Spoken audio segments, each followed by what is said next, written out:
प्रयागराज महाकुंभ में बीते करीब 1.5 महीने से तमाम आध्यात्मिक हस्तियों का जमावड़ा रहा, जिनमें से कुछ लोगों को काफी चर्चा मिली।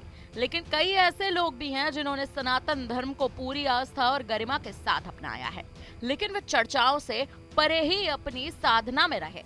ऐसा ही एक नाम साध्वी भगवती सरस्वती का है। वे परमार्थ निकेतन आश्रम से जुड़ी हैं और महाकुंभ भी पहुंची हैं, जिनकी चर्चा और जिनकी कहानी सनातन धर्म से जुड़ने वाली अब लगातार देश दुनिया के लोगों को प्रेरित कर रही है।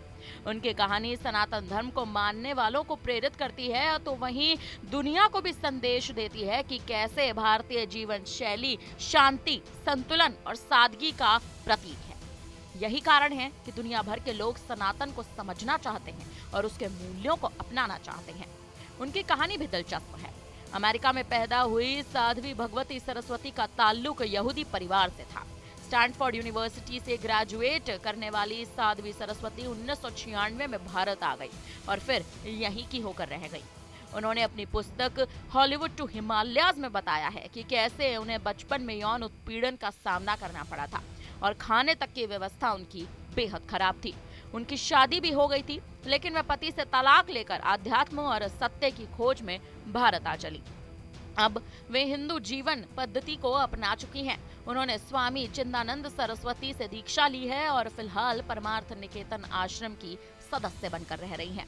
वे अपना ज्यादातर समय ऋषिकेश में ही बिताती हैं और समाज सेवा की गतिविधियों से जुड़ी रहती हैं। वह एनसाइक्लोपीडिया ऑफ हिंदुत्व की रचना करने वाली टीम का भी हिस्सा है, जिसे 11 वॉल्यूम में लिखा गया है। लॉस एंजलिस की रहने वाली हैं और साइकोलॉजी में पीएचडी तक की पढ़ाई कर चुकी हैं, लेकिन एक शानदार करियर का रास्ता छोड़कर उन्हें हिंदुत्व और आध्यात्म की राह अपना ली। उनकी योग साधना में भी गहरी रुचि बताई जाती है। आपको बता दें कि वह कई स्कूलों और वोकेशनल ट्रेनिंग कार्यक्रम चलाने वाली संस्था डिवाइन शक्ति फाउंडेशन की प्रेसिडेंट है।